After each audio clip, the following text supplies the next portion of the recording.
Hi everybody, my name is Micah Smith, and today I'll be giving a presentation on West Virginia's role in the Civil War.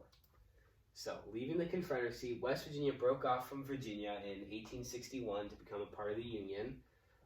They did not become an official state in the Union until 1863. The northern part of the state was happy to leave. There were some powerful planters who wanted to support abolitionism and break off from Virginia. However, the closer you got to the south, there was a lot more conflict and people didn't know which way they wanted to go, so there was a lot more mixed feelings about succeeding in the more south part of the state. Virginia refused to leave the western part of the state alone. They didn't like that they wanted to break off. They were not happy. They didn't recognize West Virginia's independence as a state. They viewed it as just part of Virginia, didn't want it to leave. So initially, the Confederacy tried to retake West Virginia from the Union. However, troops under General McClellan held off General Lee's troops and was able to hold West Virginia for the Union. The South did not have the strength to maintain a fighting force to try and retake West Virginia because of some of the other battles and important things they needed to do elsewhere, so they didn't retake West Virginia. Instead, they focused on more raid-type attacks, trying to capture supplies in vital factories that were located in the northern part of Virginia, which became Western Virginia. So some crucial stations in West Virginia. West Virginia was a crucial path to the north. As you can see on the map, for the South to invade in Ohio and Pennsylvania, they had to go through West Virginia here.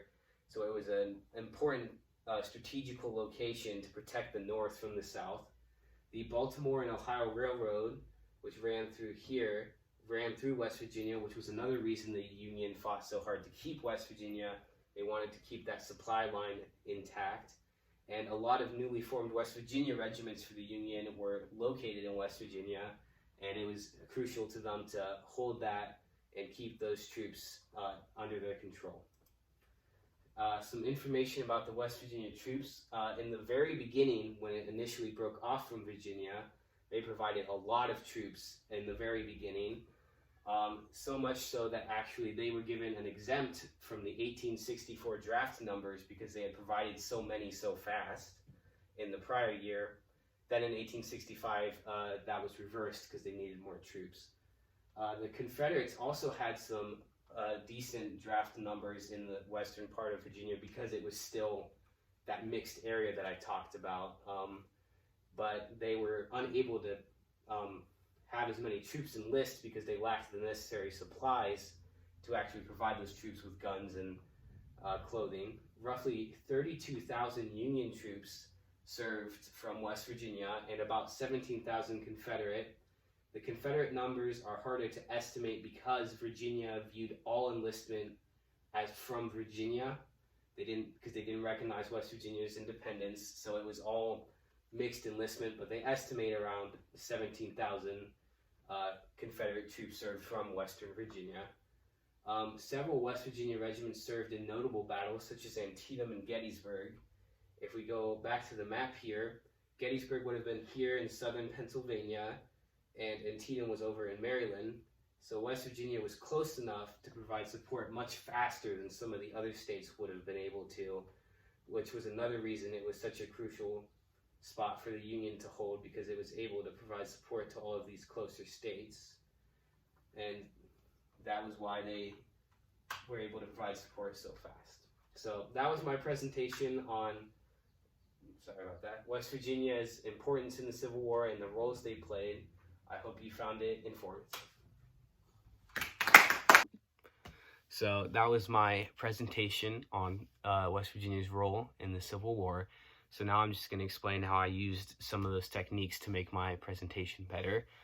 First off, clear. I tried to make what I was saying very clear, use, simple knowledge, basic words, nothing like too technical about the military words and stuff like that. I tried to make it very normal. As for interesting, the people watching was my mom and dad and one of my brothers, and me and my dad are both big Civil War buffs.